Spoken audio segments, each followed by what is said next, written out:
Good evening, everyone. This is Dolores Cannon with the Metaphysical Hour, and we're live tonight. This is June the 6th in the year 2014. And we were just saying how where we are, it's just not been nothing but rain, like the whole skies have opened up and just poured, and we have been having rain every single day. And where the producer of the show lives, it's over 100. And no rain. No rain at all, so he would like to trade with us. So the whole United States has got different. We have a guest tonight. It's Sherry O'Brien. Sherry, where are you located? I'm in Indiana, but I just came back from that 100-degree weather from Arizona, and it was still 100 and 110 when I left. Oh, yeah, Arizona is always known for that. Phoenix, around in that area. So it's a difference, Oh, well, but here, by next month, we'll all be complaining. I guess we'll be in summer. Okay. Well, our guest is Sherry O'Brien, and she is one of our authors, our new authors, and we've just published her book called Peaks and Valleys. And so we're going to have her talk about her book tonight. But let me give out the toll-free number first in case anyone wants to call in and ask questions. And we would really like for you to ask questions just of the guest instead of the two of us, Julia and me. So stick with the subject of the guest. So the toll-free number is 1-888-627-6008. 888-627-6008 if you want to call in and ask questions about Sherry. And we're getting ready for our Transformation Conference. This is the 9th year, and that's just in another couple of weeks. 2 weeks from today. Yeah, 2 weeks from today. I know. I'm not thinking about it apparently.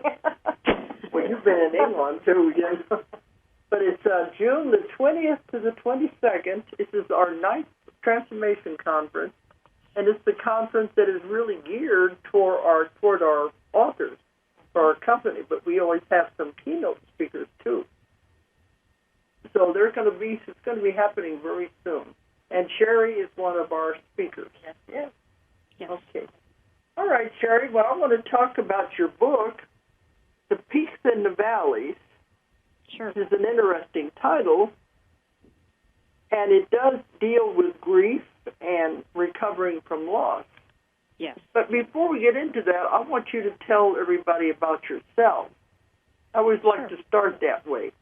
About your background and how you got into this subject that you wrote about. Sure. I'd be happy to. So I am a licensed clinical social worker by profession, and I'm a psychotherapist, and I have been working for several years in a place called the Cancer Support Community here in Indiana, and have walked the journey a lot with the cancer patients themselves and death and dying, and do a bereavement group as well at the facility. And I just started recognizing my training had not prepared me for actually working with people that were mourning the loss of a loved one. And then when my family, and I started looking around for other information and educational materials to help myself be, more helpful to others who had lost someone they loved. And I started noticing in my own practice, people were coming in with various losses, anything from loss of a loved one to loss of a job to loss of a relationship, and many other types of losses. But when my family incurred a loss, my nephew died at 21. It's been about 5.5 years ago now, of bladder cancer, and I wasn't prepared to help my sister with this. It's a whole different experience when it happens to a loved one, but not only could I not prepare my sister or help her through it at this point, I wasn't able to help myself. And I started looking into a variety of different techniques that I already did for other things, and I started using the energy psychology and some of the energy medicine and other modalities that I use in my private practice with other types of issues, and I recognized that that was missing in the general public, and as far as any type of bereavement information that's out there, they just didn't have a whole lot of information to help people get through the what's called a somatic or physical relief and release of the energy, because we carry that around with us. Most people would understand that when they think about how they're heartbroken by a loss.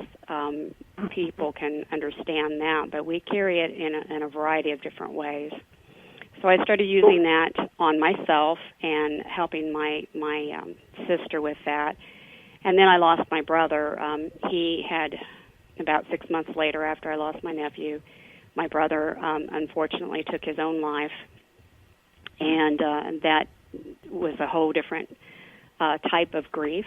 And so I just started expanding and assisting myself and my family, and then, clients would come to me with these issues, and workshops that I would do, and people would always ask me, do you have a book? And I'd say, well, no, not really, and I got pushed into it. It was one of those things, I was divinely pushed into writing a book about it.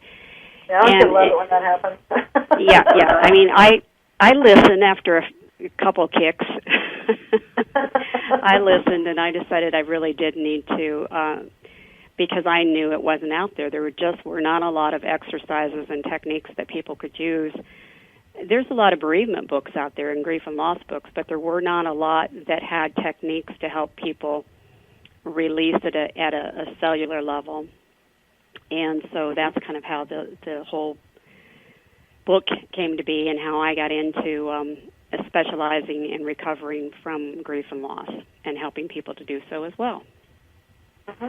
So originally you were just mostly helping those who were dying, how to get through the dying process.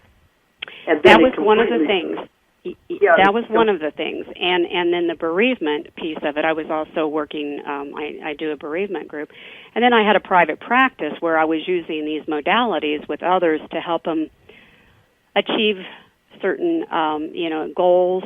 There would be sabotaging beliefs, and from a Chinese perspective, there would be blocks in the meridians, and that would interfere with their ability to change certain behaviors because the core beliefs were behind those behaviors.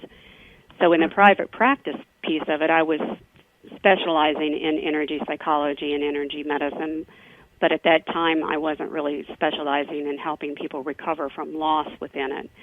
But interestingly enough, what I started noticing, and this always happens, the universe always, once we kind of set our mind and our intention to help others, I started getting more and more people coming in with various losses. And what I found was people were coming in with not only loss of a relationship or a job, but also kind of like their beliefs and meaning in life was occurring, and they were at having an identity crisis, if you will. And then, interestingly enough, I do hypnotherapy too, Dolores, and I was doing some hypnotherapy, and people were going into what I call divine homesickness.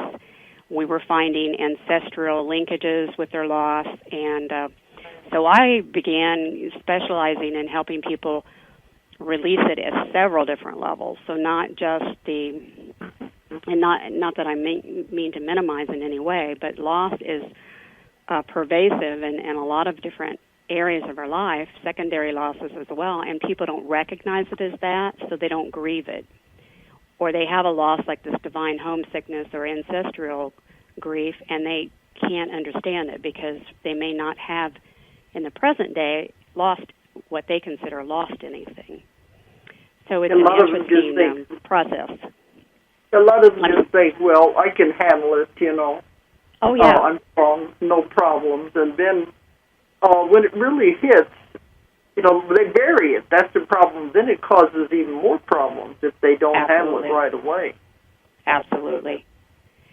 It accumulates, and anything that resonates with the same experience or emotion will bring that up in their energy pattern, and it may feel out of disproportion to what it is they're actually experiencing, and they have no idea why. And that's usually when we track it back down to a variety of different things. I mean, again, it can be an actual loss that they've experienced in the present day, but because they suppressed or were not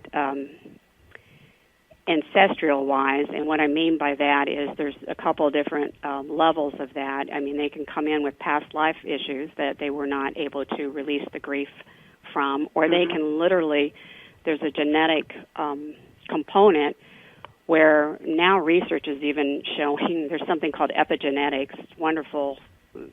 Bruce Lipton talks about it in his books, excuse me, the Power of Belief, I think is what his title is.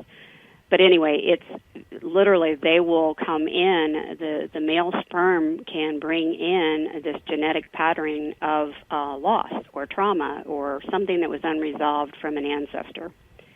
And so it's been very interesting working with that and some of the techniques that I do, and watching, you can just sometimes see it immediately, the transition in the energy and the person's facial expressions will change, and their body posturing will change once we release it at a cellular level.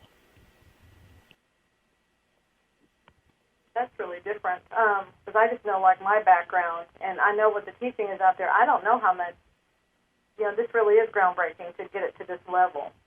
Like you said, to have the release, because we were just taught, the nursing, and I wouldn't have gone into it as much as you would have.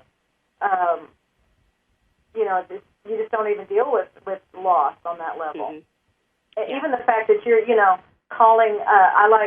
And all we were taught to do was just grieve over death. And I like that you've even pulled it out, and it's like, because you have loss from so many other things. I mean, your job, your loved ones, a broken heart, a dream. It could go to so many, a lifestyle you thought you were going to have, and your life changed, and so you grieve. All these things that we don't. And I noticed with the cancer patients that I were working with too, and it was another kind of aha moment, if you will. People would come in with, especially, I remember this one guy in particular, he had been diagnosed with breast cancer. So that in and of itself was an identity issue for him. Here he was, this big male, and he's identified, diagnosed with breast cancer, and that's identified with a female cancer. So he was already having issues with that. And then when he had to have a mastectomy and he had to have all this treatment, he became weaker and weaker, and he loved target shooting. He loved shooting his guns, and the target practice was one of the ways that he released stress, and he loved riding his sickle, and there was a point at which he couldn't do any of that. So his mobility and abilities to do the things he enjoyed, he could no longer do, and he was grieving that. And, a lot of the cancer patients lose abilities and sometimes mobility, and they are grieving. Not necessarily the same as an anticipatory grief of their own death or leaving a loved one, but losing the ability to do something they've enjoyed doing. Yeah, for their life. Right. Yes. What they were used to doing. And, yes, absolutely. And they want their lifestyle back. Yes. Yeah, dreams, and unfortunately, sometimes their job, and sometimes, ultimately, their home and lifestyle was impacted. So there's so many different secondary losses. Well, sometimes for men, their job is their identity. Oh, yes, absolutely. And they get to where they can't work anymore at that job, that's a big loss. It is. And it is just kind of taking another I teach a lot of other professionals, mental health professionals, some of these energy psychology techniques particularly. And when I ask people to describe themselves, they will give me a bio that says, I'm a psychotherapist or a clinical social worker or whatever their degree is. And they'll tell me what they do. And then I just throw out there, well, what if that was all taken away? Who would you be then? Yeah. And you would be surprised. You would be surprised. I mean, it just floors them because we so identify with what we do, especially in this culture. Right. And if that's taken away, that's a loss. Yeah, a lot of people don't know what to do when it's taken away either. Their whole life is undergoing a change. Yes, absolutely. But in my work, we know you're not going in the right direction, and that's why it's trying to steer you in the direction you're supposed to be going in. Yes. But it can be very traumatic for people. Right, and it's even though, because I have that myself, the universe said, go here. Mm-hmm. But because I didn't choose that consciously, I still, I think that's why I still have issues with it, because I've never grieved. Maybe you do. I lost everything, and I never grieved. It's like, even though I know this is what I'm supposed to do, it was just because of how it happened, and I lost everything. It's still that issue there. So I'm probably going to have to come see you, Sherry. But that's what he's saying. Sometimes you have to get to the point where you do have to lose everything in order to find yourself. Right. Yeah. Taking away all anytime we have an attachment of any kind, if that bond or connection is broken in any way, a loss can't be avoided. And most of us, we resist losing anything we're attached to. Most of us will resist any kind of losing anything that we're attached to, any kind of loss. So that can be, from a relationship to a job or a house or, just what we thought we were supposed to be when we grew up. Yeah. I know I've had three different... I've said I've had 3 different lives. I know I have. I didn't plan on going in. That's what I say. I feel like I've lived many different lifetimes in this one lifetime. In this one, I understand that.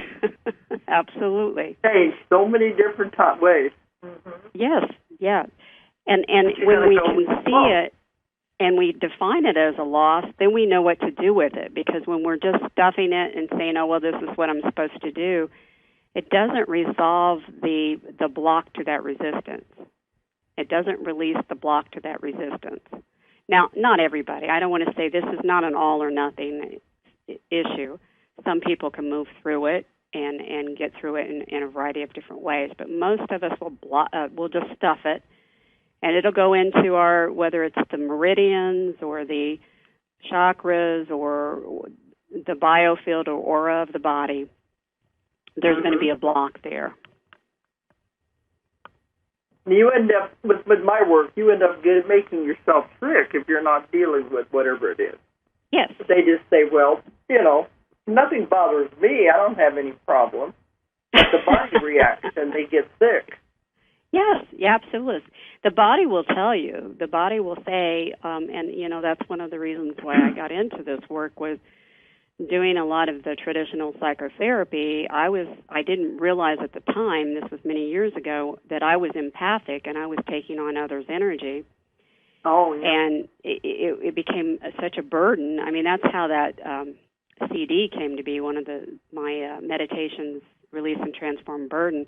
I was carrying the burden of the world and everybody I was seeing. I didn't even know it. Mm-hmm. That's what I did. In my classes, we bring that up a lot because we do have a lot of different healers that have studied the different modalities take the class.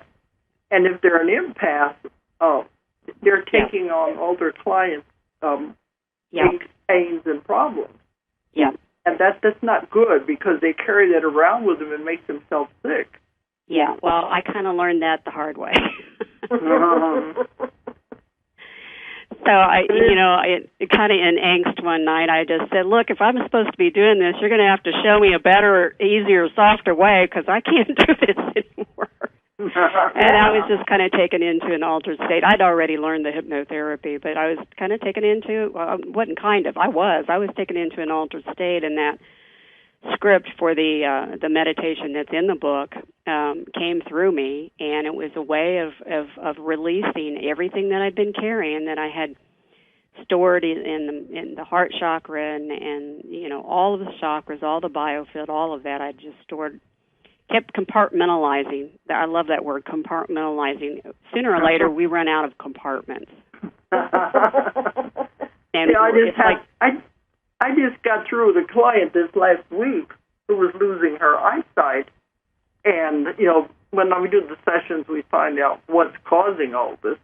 Mm-hmm. And it was because she was trying to take on all the cares of the world. She just didn't want to see what was happening around her. Yeah. In the world, and you can't do that. You can't fix the world. You have to just fix your own world you live in. No, and it's so easy to, as a lot of healers, and I tend to work with a lot of healers and doing the workshops for other mental health providers. I see that, and there's an underlying belief that somehow, and I think this comes from some religious beliefs too, that it's, you've heard it's better to give than receive. Well, somebody's got to be able to receive it. So it's supposed to be reciprocal, but somehow or another that got misquoted or misinterpreted or something. So there's that better to give than receive. And I see this a lot in the healers, and that especially if they don't know they're empathic. Now I do, and I notice. I even tell my clients, I'm going to close my eyes and tune into what I'm getting, and so I can separate out what it is I'm feeling versus what I'm experiencing in an intuitive, empathic sense.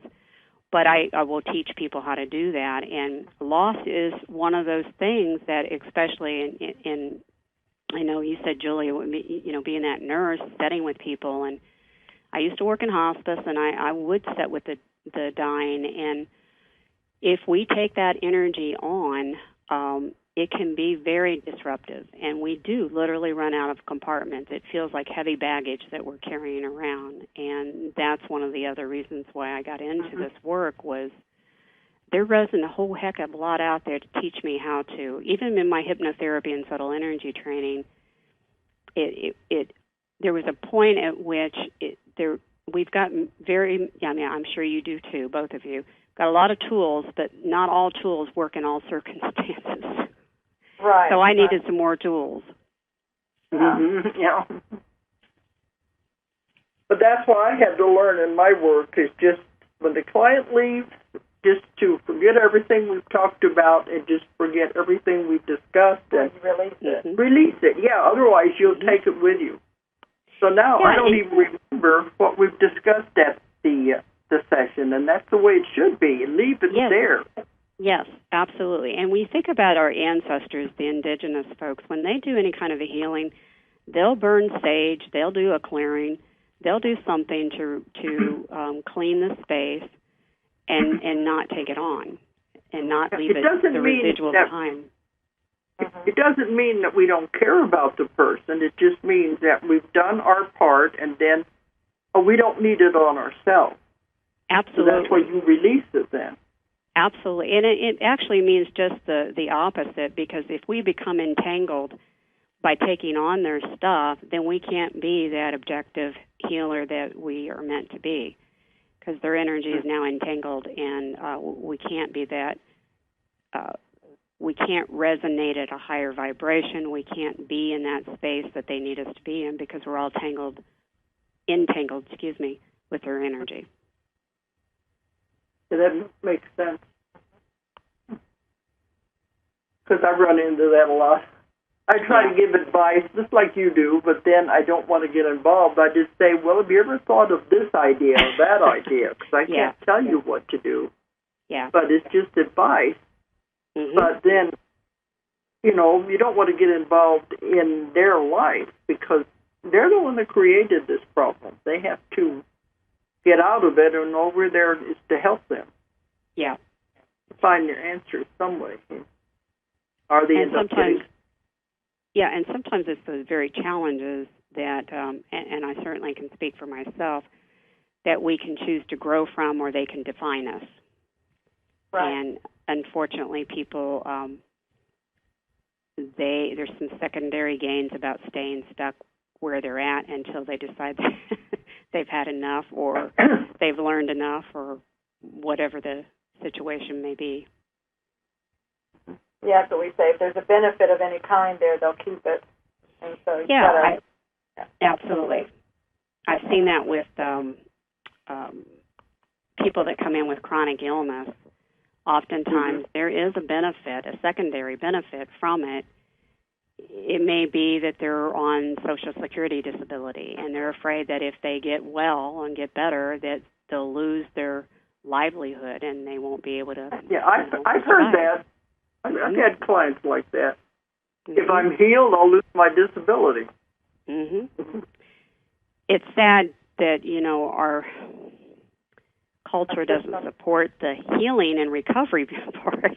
You either are disabled or you're not. There's no transition, and that's not real. That's not real life. That's not, I don't need to tell anybody that, but there is going to be a transition period, but unfortunately our culture doesn't support the transition into healing and recovery in a lot of different areas, our medical areas in particular.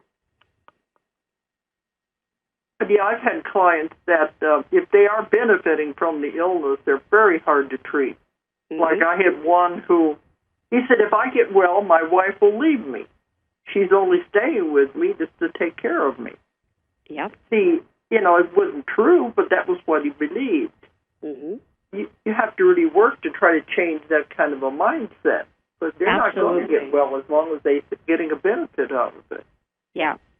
And that is something that I would say that falls under anticipatory loss or anticipatory grief. And that is one of the most challenging types of grief to address because there is a fear of an outcome. And as we all know, it's hard enough to manage what's going on present time. But if we perceive that something, oh my goodness. If we perceive something out in the future, that there's no sense of control or ability to manage it. So anticipatory grief and loss is one of the more challenging, because for him, he anticipated his wife leaving him and his life completely changing. Wow. But you take it away, they don't have anything. Right. Yes. Yep. Well, that's their perception. Right. They think they don't. They think they don't. Yeah, that's the ones that are the hardest ones to treat. I found. Absolutely. Yeah. So we're on the same page. We're just doing the same work, just going different directions. Oh, sure. Different tools. And I've done hypnotherapy for years, and I started doing energy psychology just to augment when people would go into a traumatic space, oftentimes it could re-traumatize them. And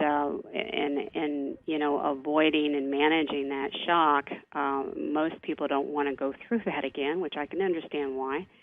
So when I started doing energy psychology along with the hypnotherapy, I found that it helped dissipate that, and people felt more, what can I say?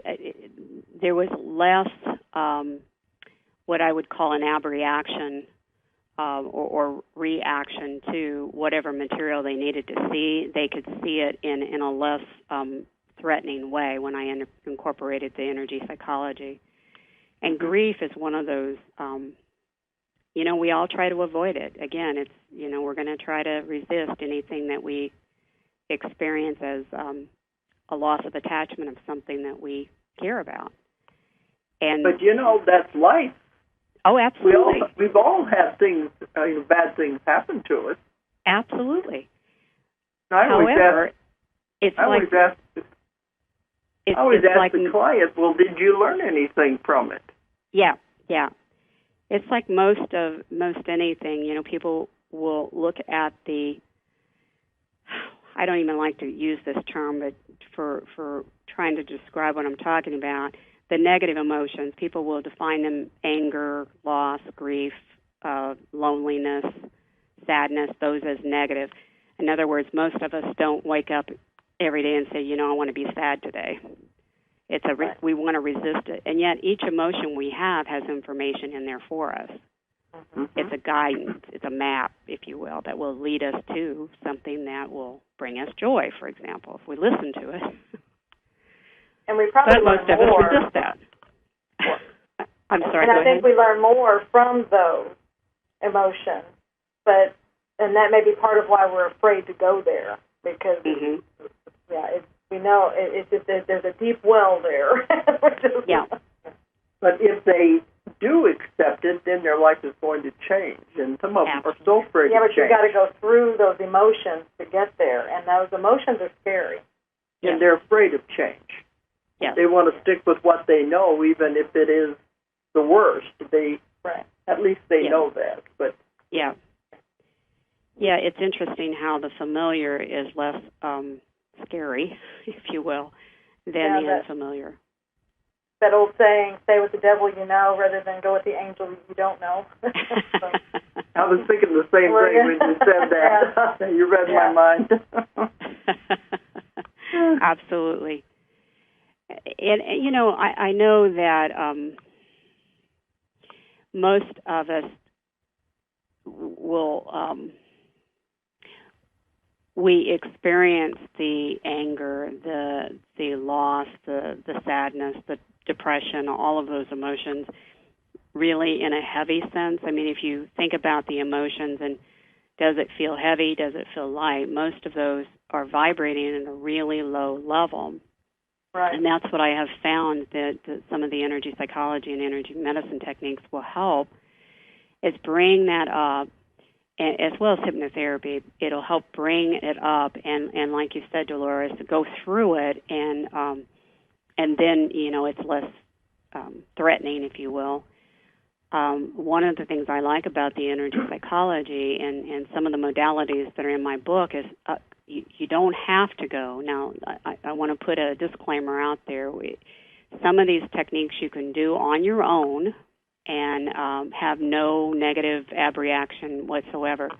Some of them may, assist you in recognizing what it is you need to go seek a healthcare professional for, mental health care professional for in particular.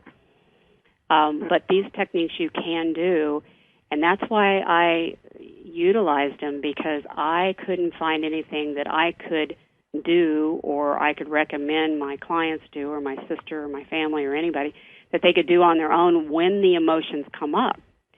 And hence the name Peaks and Valleys. I mean, we may be going along and it seems like we're just, moving okay and we're not really experienced, we're just kind of in neutral. And then all of a sudden a song will come on, or we'll see something that triggers us. And we usually can't get in that very moment in to see our mental health care professional. So we have to have some tools to, or I think it's recommended to have some tools that we can use right then when that emotion comes up. That's the best case scenario. It's not always, but it's a possible solution to some of the things that come up when we go through those peaks and valleys of the experience of particularly loss. Most people will say, I seen something that reminded me. This gentleman who lost his wife, she loved riding motorcycles, and she died of cancer, and he was driving along, and he noticed the same type of sickle she had, and a woman driving with the same type of outfit on, and it triggered him all over again. Of course. Yeah. So he had to pull off and do some work. So that's what I love about some of these tools. I call those trigger points. They're things that trigger something inside of you. Yes, absolutely. You have no control over them. Yeah, no, not it. And what I would say is, but if you have a tool that you feel like you don't become so overwhelmed that it incapacitates you, like some of the tapping techniques that I've got in the book and some of the other techniques, then you're it can become less frightening because you don't feel so vulnerable.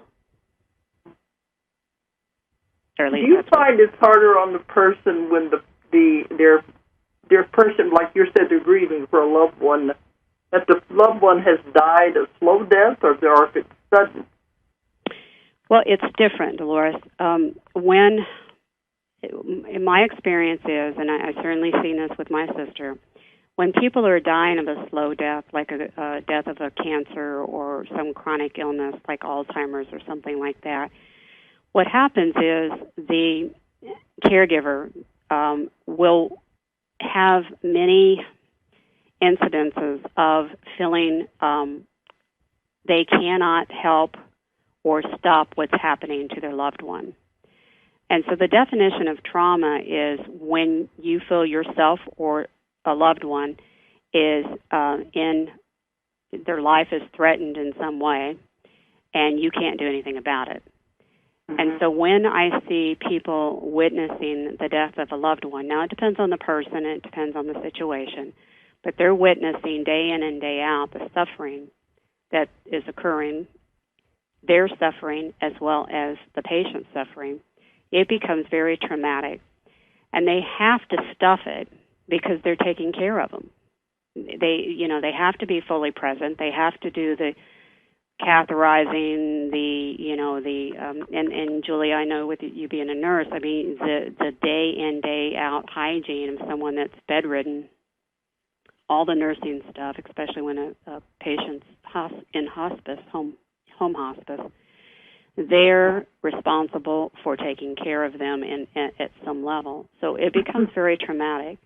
So when they die, oftentimes there's a sense of relief. Yeah. And it's not that they're relieved that the person died. It's the relief that the suffering is over, theirs as well as their loved one. And then there's some subsequent guilt because they feel relieved. Why am I feeling relieved when they just died? Yeah.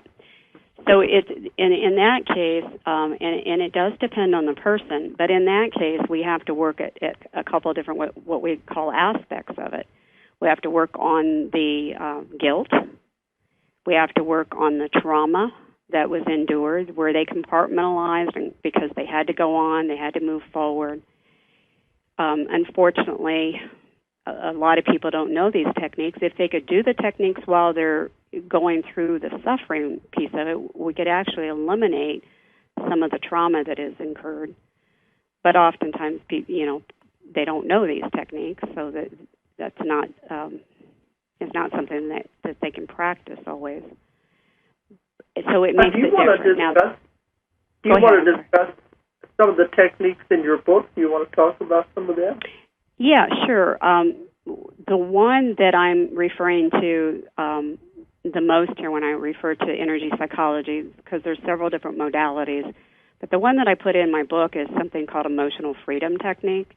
And the reason why I did that is that's the most user-friendly, most probably widely known type of energy psychology technique.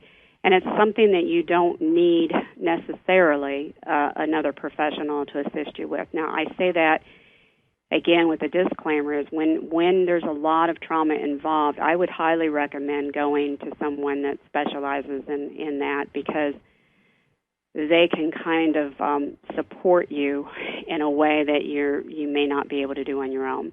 But the emotional freedom technique, and primarily most energy psychology techniques, are based upon stimulating acupoints. Acupoints are on the meridians, and the meridians are, now they've actually got some research showing that they do exist, even though we've known it for 5,000 years. It took a little while for the research to be able to show that.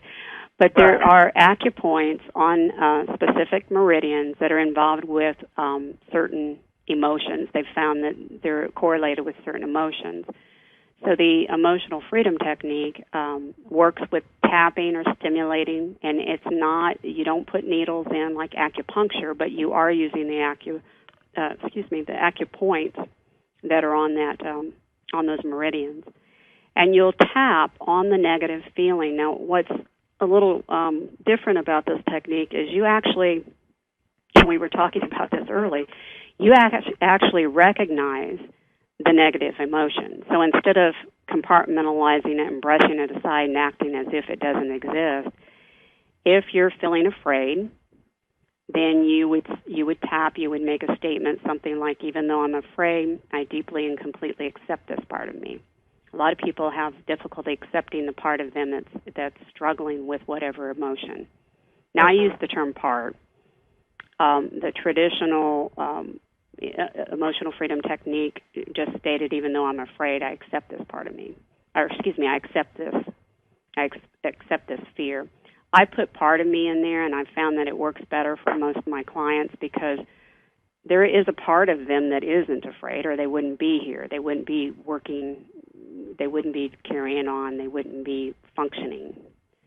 So I like to point that out. So as they tap on these acupoints, what happens is, and they address the negative emotion, what happens is there's an acceptance, kind of like a reset button that happens. There's an acceptance, and it actually discharges that. Most of the negative emotions are associated in some way with fight, flight, and freeze. Freeze being the major issue here. We freeze our emotions within, and they're blocked. So if you gently tap on these points, state the emotion that you're struggling with, then that tells your brain and your body you can deactivate, you can release, you can let go. And then we'll put in a positive affirmation after we go through a couple rounds of that. So with the loss piece of it, oftentimes we'll go through several different aspects. So it may be the major loss, then it may be the secondary loss, and so on and so on. So we're pulling the layers of the onion away by the tapping. And it will reset the meridians in the body. It sends the signals to the amygdala in the brain that you can relax now, I'm not in any harm, I'm not being threatened. The hippocampus part of the brain, which is the brain that tells time and space, says, this isn't happening now. A lot of times we'll hear from people that have gone through trauma, and I see this with the people who have lost loved ones. They relive over and over again maybe the last 2 weeks, maybe the last 2 hours, and they may have been together for 30 or 40 years, but all they can remember is those last few weeks, replaying and flashbacks over and over again. So when they do that tapping, they can get beyond and they can re-remember, if you will, the memories of their loved one that existed before that block of the trauma interfered with that ability. So it's some pretty It may take them a while to start remembering the other things that happened earlier in the life, That's yeah. Yeah. Yeah. It's just a way of clearing a pathway, if you will, that allows for reprocessing in a healthier way. Because we all know when we're under stress or sometimes when we're angry, we say things we don't mean. Our perception of reality is skewed in some way. And we can go back in, just like hypnotherapy, and have a corrective experience of it. So I don't know if that makes sense.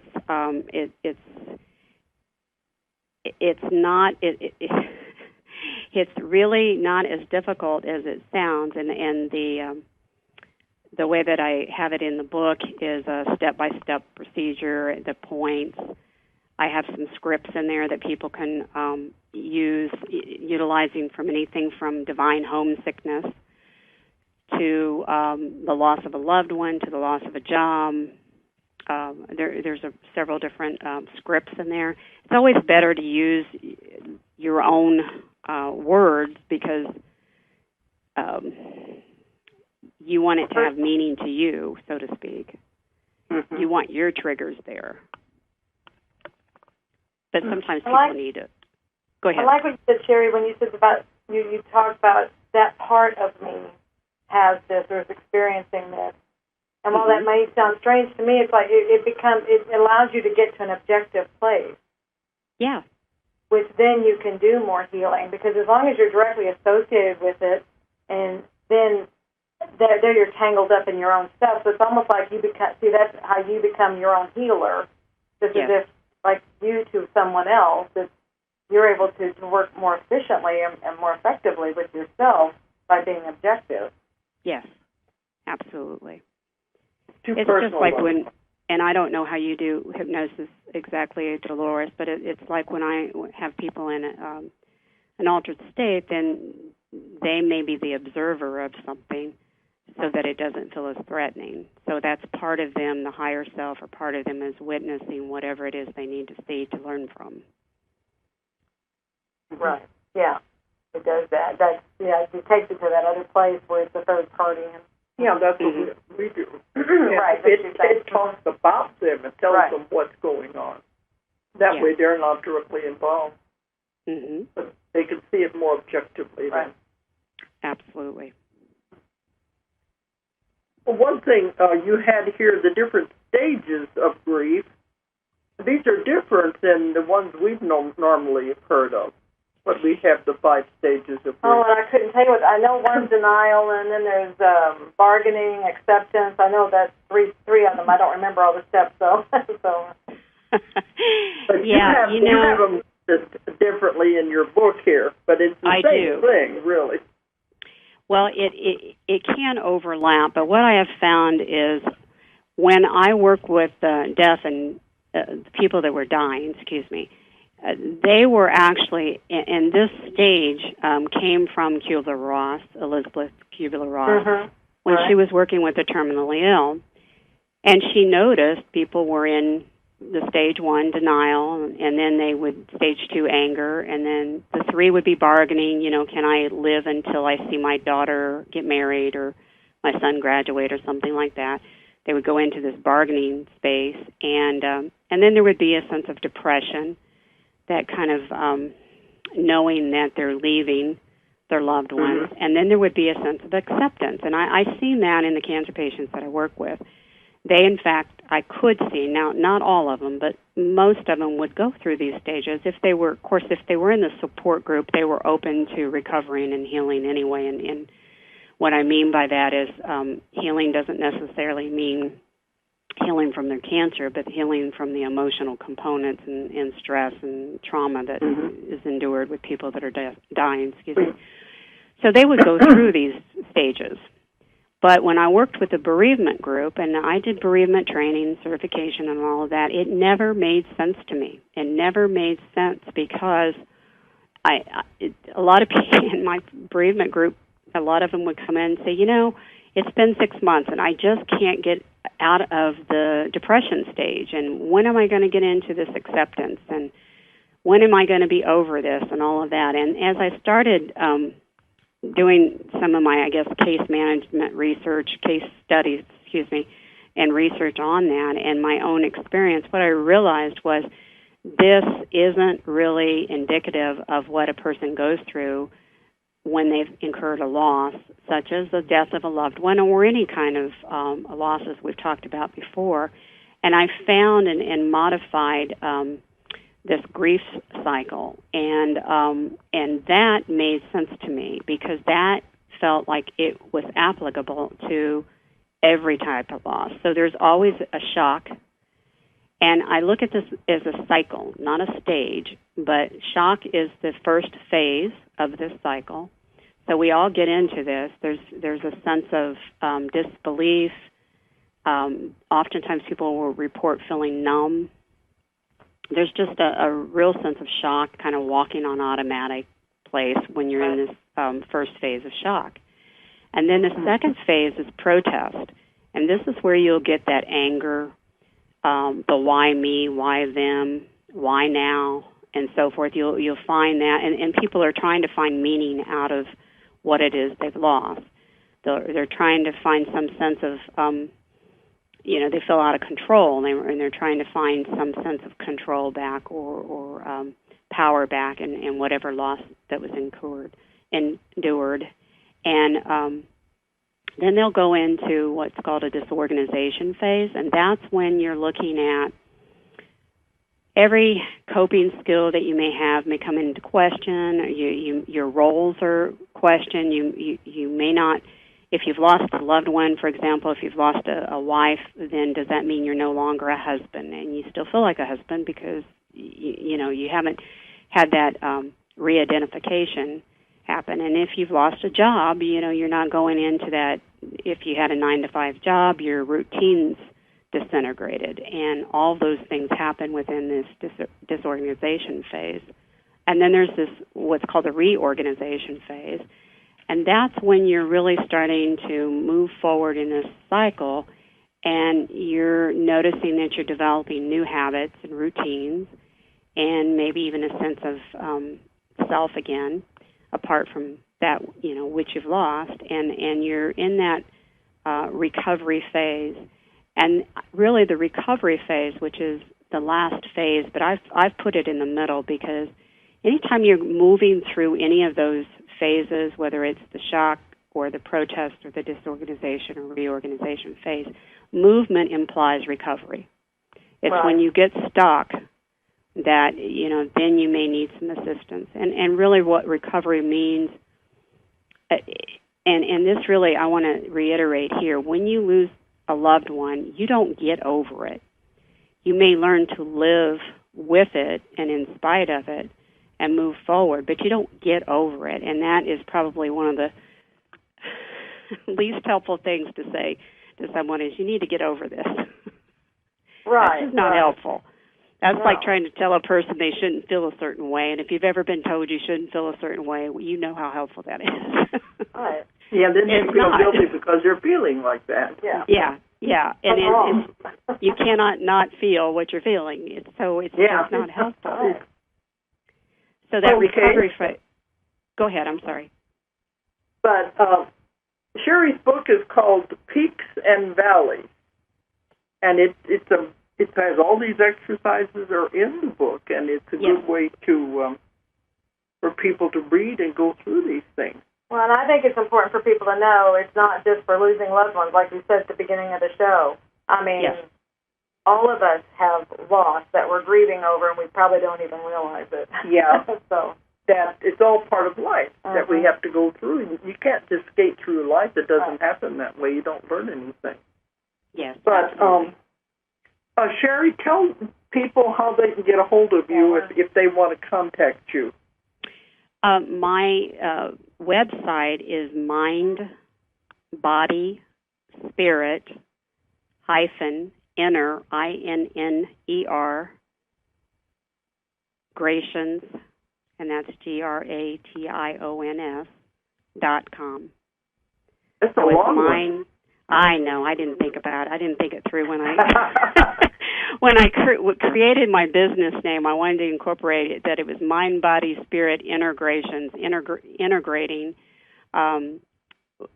inner and instead of inter. I know. So when I did that, and I've had that name out there so long, I thought, oh God, I've got to say this is my website. Or you know what? You could just Google me, and it'll pop up. Right. And that's Sherry is SHERRY, and then it's O''BRIA. But if they want to get a hold of you, they can email you at that one. Yes, that website has a contact. You can fill out information in order for me to contact you, I believe on the Ozark Mountain website we have a link over to your website as well. Yes, yes, you do. Yeah, and I'm also listed in Psychology Today. So if you can't get those two links, and you go to Psychology Today and put my name in, you'll get a link. Excuse me? Okay, and the book is out now. Yes. And you should be able to get it at the stores or order it anyway. Order it from us, Amazon. I think it's probably just starting to hit the stores. Yeah. Because it just came off the press. Mm-hmm. But our website is ozarkmt.com, and we have all the books listed there. And I want to remind everyone that the Transformation Conference is coming up in 2 weeks, and it's here in Arkansas, in Springdale at the Holiday Inn Convention Center, our 9th one. And we're going to have some really good speakers. Yeah, Sherry's going to be one of the speakers, and If you want to come and meet her personally, come on down. Yeah, and I'll be doing a post-workshop, too, so That's right. we'll really get into the experience of these exercises. So you're going to do a workshop then? And that'll be on the Monday. Is that right, Monday? Yeah, Monday, and we'll be doing the exercises. Fantastic. Okay, well, good. Well, then we're going to see you in just a few weeks, and I hope those that are listening will want to come because it's going to be a good conference. We're bringing Robert Babal from Spain, one of the ancient aliens. Okay, then we're going to have to sign off now. Thank you so much, Sherry, for being with us. Thank you. And thanks, everyone, for listening in tonight. If you enjoyed the show, check out more of our other videos and be sure to subscribe and click the like button. Thank you for listening to the Metaphysical Hour with Dolores Cannon.